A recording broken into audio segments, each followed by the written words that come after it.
Hey there, Team Pits, Knoxville, Tennessee, folks. We have what may be the baddest Fridge 48 rolling out shot today we have ever built.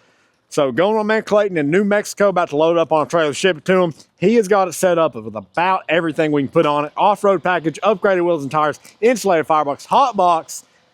Well, that's where it starts getting interesting. Open up the smoke chamber here. You're not going to see any cooking grates. You're going to see a Santa Maria grill inside of there, all right? Raise and lower your cooking grate with ease. We threw them a set of charcoal pans down here as well. Something new we're doing. New style charcoal pan, 3/16 plate steel.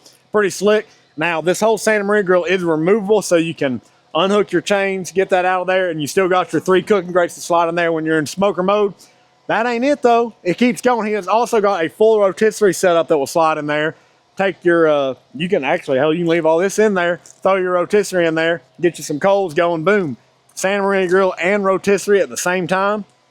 So that's what we got going on in the smoke chamber. We'll check out the hot box situation over here.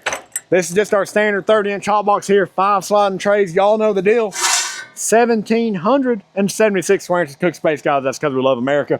We got our removable plate with daisy wheels in there. Lets the smoke chamber and the hot box run completely independent from each other.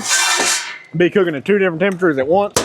Coming out of the firebox, we've got our insulated firebox. Still got your fire management cradle in there as well.